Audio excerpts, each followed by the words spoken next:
Good morning students. आज मैं आपको rules of using possessive case का लास्ट स्टेप बताने चाह रहा हूँ। 2-4 नियम और बचे हुए थे, तो उस नियम को आप देख लें। जैसे कल मैंने आपको बताया था कि निजी वस्तुओं के साथ कभी भी एपिस्ट्रॉफी नहीं लगाना चाहिए। तो एपिस्ट्रॉफी नहीं लगाना चाहिए, पोसेसिव केस यूज नहीं करना चाहिए। तो क्या करेंगे, उसके लिए फिर हम ऑफ लगाएंगे, है ना। जितनी भी आपकी निजी वस्तुएं हैं, नॉन लिविंग थिंग,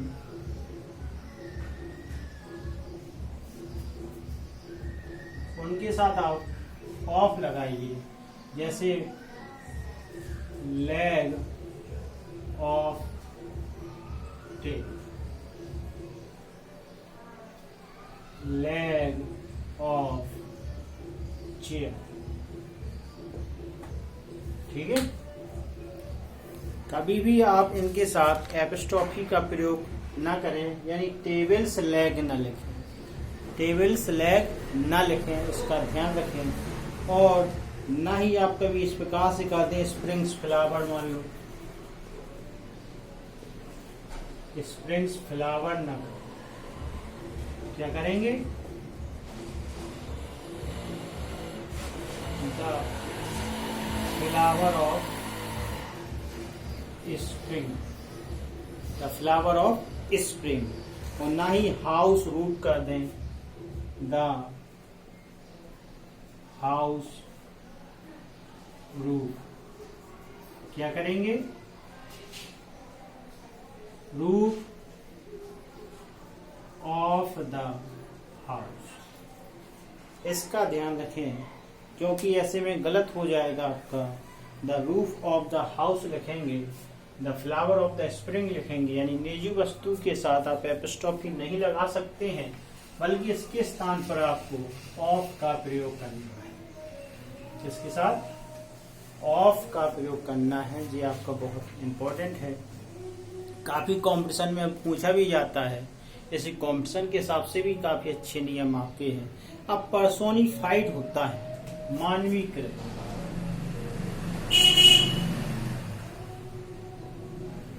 पर्सोनिफाइड अगर हो,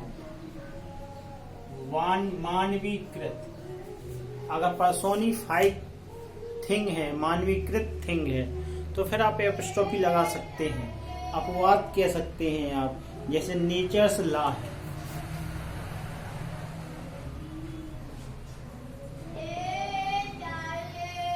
लो प्रकृति का नियम, इसमें आप नेचर्स लॉ लगा सकते हैं, लेकिन बस यह कि एस ना लगाएं। इसके बाद जैसे है ड्यूटीज कॉल,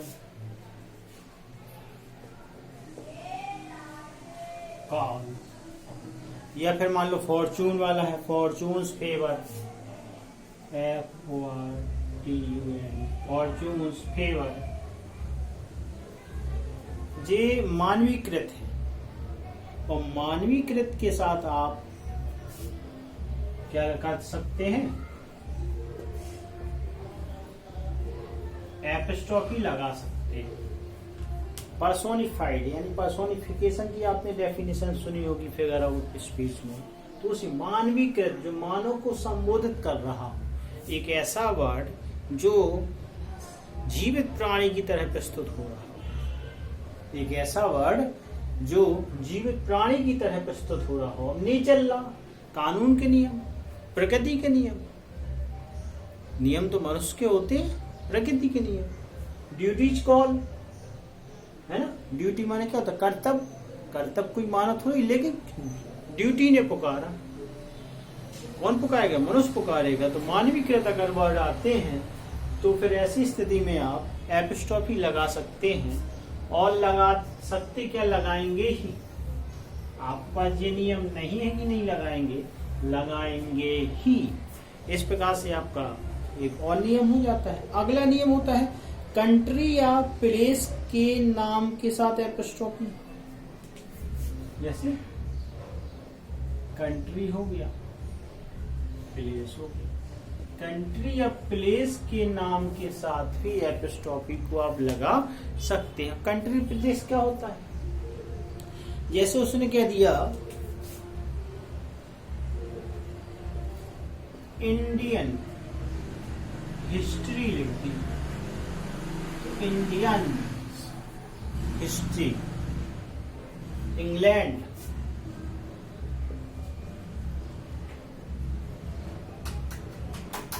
हिस्ट्री, इस प्रकार से आप उसको लग सकते हैं। जैसे मान लो आप अगर history of England, history of England भी लिख सकते हैं और इंडियन हिस्ट्री भी लिख सकते हैं। दोनों प्रकार से आपका सही है। इसी प्रकार से अगर आप चाहें तो Patna water supply, Patna's water supply, Patna की वाटर सप्लाई। तो कहने का तात्पर्य अगर मान लीजिए मानवीकृत करके प्रस्तुत कर रहा है, वो नियम आपका हो गया। अगर स्थान और प्लेस से संबंधित कोई वस्तु है तो भी ऐसी स्थिति में आप एपिस्ट्रॉफी लगा सकते हैं। जो कंट्री है, प्लेस है, ये स्थान है। आपने देखा कि देखो दोनों क्या है, कंट्री और पटना एक स्थान का नाम कह सकते हैं, या फिर एक कंट्री न कह करके आप राजधानी कह सकते हैं, किसी की राजधानी यानी स्थान ही है वो। तो ऐसी स्थिति में भी आप एपिस्ट्रॉफी लगा सकते हैं। अगला आता है स्पेस एक्सप्रेसिंग वर्ड है, जैसे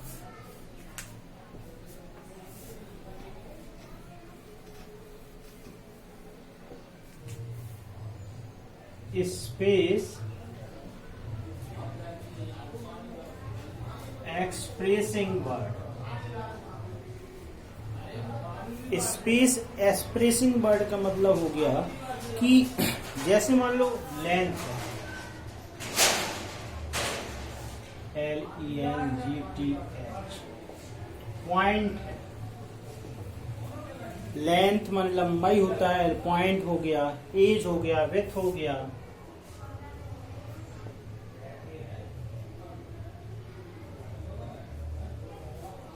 जी क्या है, स्पेस है, ब्रीथ, स्पेस एक्सप्रेसिंग वर्ड है, यानी स्थान को दिखाने वाले।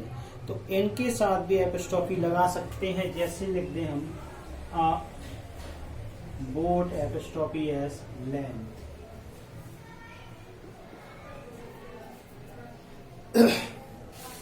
बोट लैंड, या फिर रेजर एज,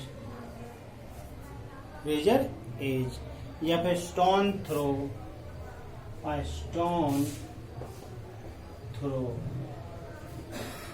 स्टोन थ्रो। इसी प्रकार से needle point, needle apostrophe s point. इनके साथ आप क्या लगा सकते हैं, stone age.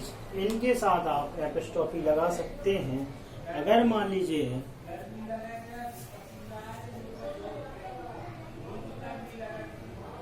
Space expressing word है, अगर स्पेस एक्सप्रेसिंग वर्ड दिए गए हैं तो स्पेस एक्सप्रेसिंग वर्ड में आप एपिस्ट्रॉफी का प्रयोग करेंगे, एपिस्ट्रॉफी एस का प्रयोग करेंगे। बोट्स लेंथ, रेजर,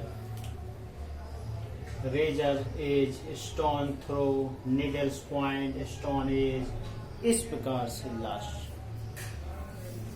अब इसका लगभग लास्ट पॉइंट समझिए आप। आपके जितने महत्वपूर्ण नियम थे हमने आपको बताए। लास्ट है आपका सिंगल यूनिट ऑफ वेट और मनी है। सिंगुलर यूनिट वेट और मनी है ना, यानी कि सिंगुलर वाला एक ऐसा यूनिट, इकाई वाला शब्द, वेट यानी कि जो वजन को बताता हो या मनी को बताता हो, वजन या मनी को। तो जैसे हो गया उसने कहा अ टन, है ना, टन, टन क्या है, टन हो गया, टन हम टन टन कह सकते हैं, टन, एक टन वेट, एक टन वेट यानी कहते नहीं। तो जो वजन और वेट, जैसे मान लो रुपी,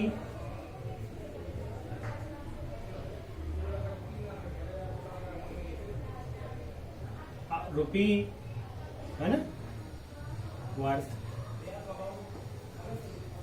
रुपी वर्थ, ठीक। क्विंटल लगा दें या येन वर्थ लिख दें, कुछ भी चाहे जितने लिखते जाएं आप।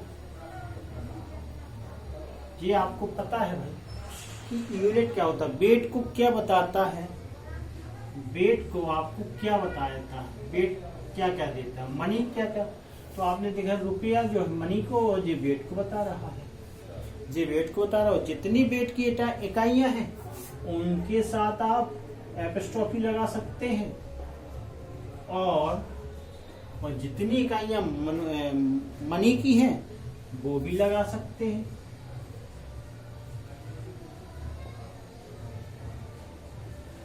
क्या मनी की इकाइयां और वेट की इकाइयां जो एक वचन को दर्शाती हैं, उन सभी के साथ आप एपस्ट्रॉफी एस का प्रयोग कर सकते हैं।